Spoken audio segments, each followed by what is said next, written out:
مایا voice میں خوشامدید۔ ایسے انسان کی عزت کریں جو آپ کے ساتھ بغیر کسی لالچ کے نیکی کر رہا ہو۔ عقل مند پہلے دل سے پوچھتا ہے اور پھر منہ سے بولتا ہے۔ 4 غلطیوں سے ہمیشہ بچو۔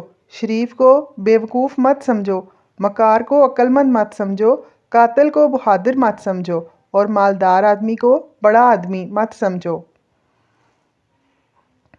عورت کو عزت رب نے تحفے میں دی ہے اور مرد کو کمانی پڑتی ہے۔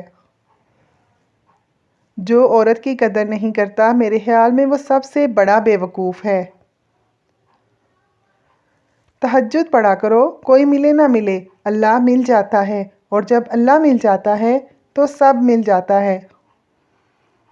دنیا بھی عجیب ہے، اگر بیوی ہے تو غلام بنا کر رکھا، اگر بیٹی ہے تو سمجھ بوجھ کر پیار کیا، اگر بہن ہے تو ہمیشہ شک کی نظر سے دیکھا، بس عورت ماں کے روپ میں ہی اچھی دکھائی دیتی ہے۔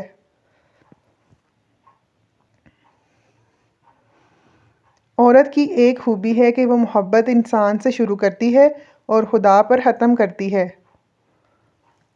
جو عورت خود اپنے بچوں سے خاوند کی عزت کروائے، ایسی عورت اپنے شوہر سے انتہائی محبت کرتی ہے اور اللہ تعالیٰ سے ڈرتی ہے۔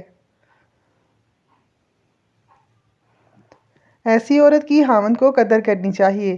جو عورت ہر وقت منہ بناتی ہے تو سمجھ جاؤ ایسی عورت کی زندگی میں خوشیاں بہت کم آتی ہیں۔ جو عورت نظریں جھکا کر چلے وہ حیا کا پیکر ہوتی ہے، وہ اللہ سے ڈر کر ہمیشہ خاوند کی تابعداری کرتی رہتی ہے۔ انسان کا اخلاق، زبان، سوچ اور ظرف بتا دیتا ہے کہ وہ ان پڑھ ہے، پڑھا لکھا ہے یا پڑھا لکھا جاہل۔ اللہ جب کسی کو اپنی طرف لانا چاہتا ہے تو اسے کسی کے ہاتھوں ضرور توڑتا ہے تاکہ اسے احساس ہو جائے کہ اللہ کی محبت کے علاوہ محبتیں فنا ہیں۔ عورت میں ایک کمزوری ہے جس کا علاج تحمل ہے۔ اسے رنج نہیں دینا چاہیے بلکہ اس کا رنج سہنا چاہیے۔ دوسروں کے ساتھ زیادہ ہمدردی وہی شخص کرتا ہے جو خود زیادہ مصیبتوں میں مبتلا رہ چکا ہو۔ دوستو اگر آپ کو ہماری ویڈیو پسند آئے تو لائک ضرور کریں اور چینل کو سبسکرائب کر لیں۔ جزاک اللہ۔